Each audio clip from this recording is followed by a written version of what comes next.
He says he's doing it for me. The North Side and South Side come face to face as Riverdale loses its pep and becomes the town that dreaded sundown. Let's break down this week's episode of Riverdale right here on What Happened.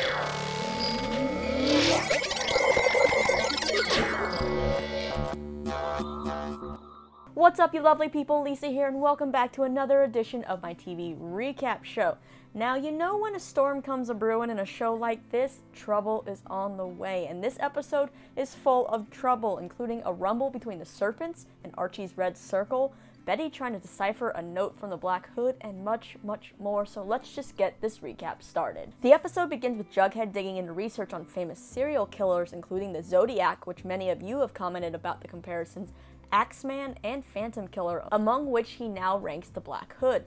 Interestingly enough, the librarian points out that she's not just freaked out by the Black Hood, but also by Archie's attempt at being Liam Neeson from Taken with his Red Circle video, and that video puts Archie in some very hot water. Archie is preparing for his Red Circle movement by getting in some target practice with his gun, while Hiram and Hermione confront Veronica about Archie's video. Hermione, of course, tries to forbid Veronica from dating Archie, but Veronica says, you know what, I can date whoever I want, and she's not about to jump to conclusions until she hears Archie's side of the story. After she walks out, Hiram has this evil grin on his face because it seems like he's just loving all the chaos and confusion going on in Riverdale right now. The Lodges aren't the only ones concerned about Archie's video. Count in Fred, the mayor, Sheriff Keller, Principal Weatherby, pretty much everybody. At school, Principal Weatherby kicks Archie off the football team and then suspends the whole team until the Red Circle is over, unless Archie signs an apology and disbands the Red Circle by the end of the week. Of course, Archie says he just has to do what's right, which means bye-bye football, and that does not make Reggie happy. Archie plans to go to the South Side since Alice believes that's where the Black Hood is from in order to draw him out, but that plan does not impress Reggie and the rest of the guys, so unfortunately his Red Circle disbands. But Dilton does help him out by sending him to a military supply store where he gets a holster, ammo, and a Kevlar vest. Now, if you're a real hardcore Archie fan here, the name on his fake ID is Wilbur Wilkins, which is actually a really old Archie Comics character who was very similar to Archie but never was quite the hit. Meanwhile, Veronica goes to confront her dad, demanding to know what he told Archie in the study, because Archie told her that it was Hiram who told him to fight fire with fire and terror with terror, pointing out that this whole Red Circle thing was practically Hiram's idea. Hiram the Snake, of course, just plays it off like he can't remember what they talked about. Veronica then decides to continue to defy her parents and apologizes to Archie by joining his cause in the only way she knows how, making Red Circle t-shirts. Veronica, you can't wear that.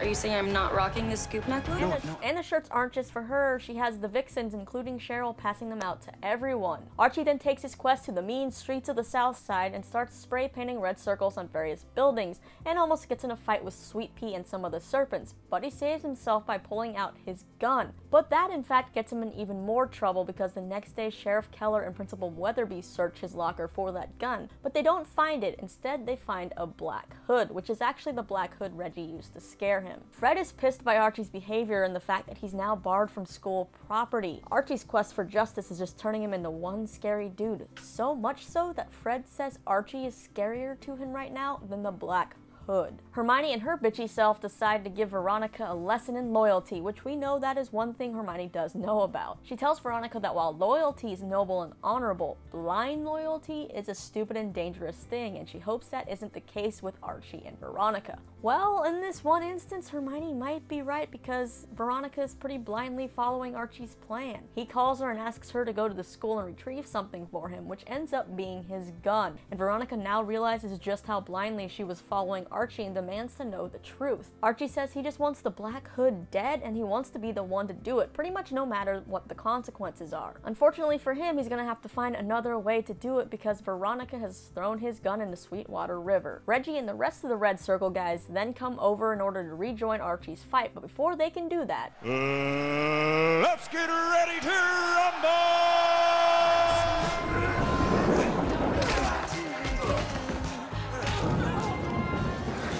And when a serpent breaks the no weapons rule and stabs Dilton in the leg, Veronica breaks up the fight by firing Archie's gun into the air. yeah, she lied about getting rid of it. It looks like taking a beating to the head, the chest, whatever, finally showed Archie just how in over his head he really is, and he's scared to think about what would have happened at that fight if he had had his gun. The two then enjoy a little bit of makeout time before they throw the gun into Sweetwater River for good. Moving on to Jughead and Betty. Betty gets a letter from the Black Hood and shares it with Kevin, who thankfully is done cruising the woods for guys. Betty's freaked out because the Black Hood said that her Jubilee speech inspired him. The letter also came with a cipher, much like the Zodiac Killer's letters. Betty keeps the letter but gives the cipher to Alice, who gives it to Sheriff Keller, but not before she's already published it to try to get the entire town to help in cracking it. At Southside, Jughead is busy trying to keep the Serpents from killing Archie and researching serial killers when Tony walks in, and what do you know, she's also obsessed with true crime. She in fact asks Jughead to help her decode the cipher, and Jughead ends up ignoring a call from Betty and agrees to help her. Since Jughead has been blowing her off, Betty shows up at his place bright and early the next morning thinking they can crack the cipher together, and that's when Jughead gets this look of a dead man on his face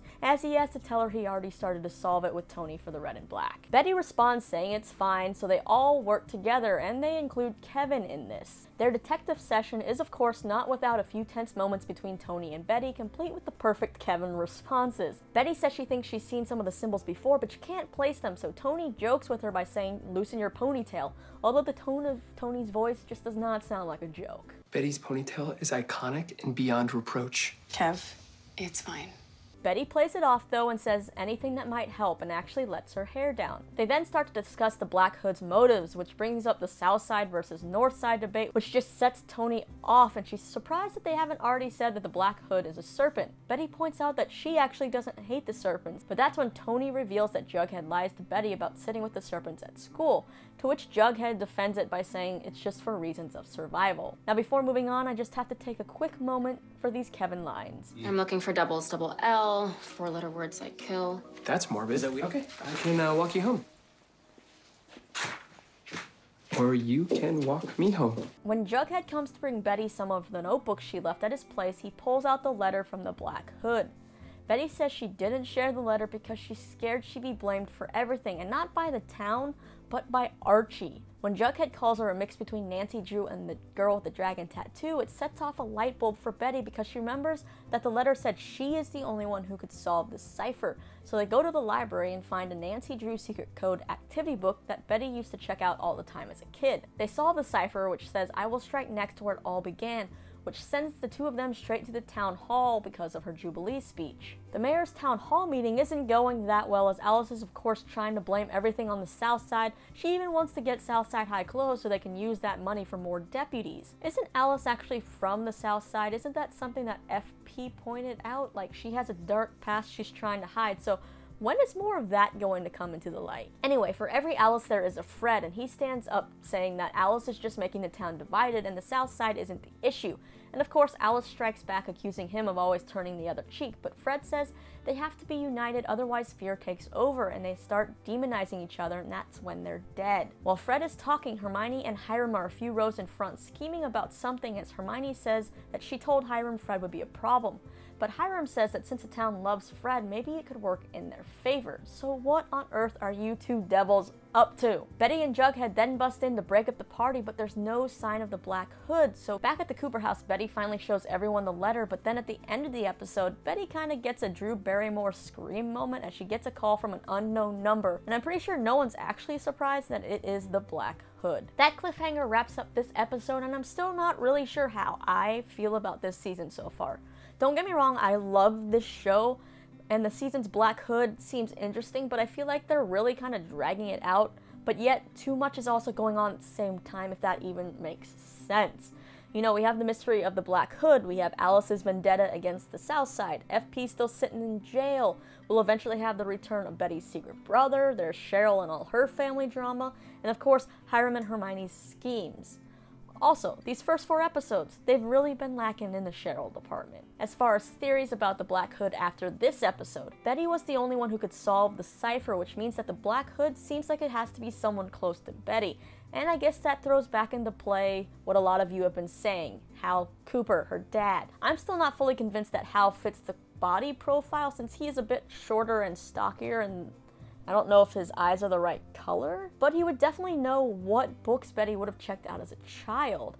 And I also think in one of the earlier scenes in this episode, when they're at the dining room table talking about Polly, he has this look on his face that seems like maybe he knows something that we don't, or he's up to something. I've also read others thinking it's Betty's brother Chick, who will come to the show later this season, but Tony pointed out that the Black Hood is a white male in his 40s, and we know that Chick is in his mid-20s or so. There's also theories that it could be Tall Boy, the old serpent guy that Jughead talks to, which of course fits the description, especially if Alice is right about the guy being from the South Side.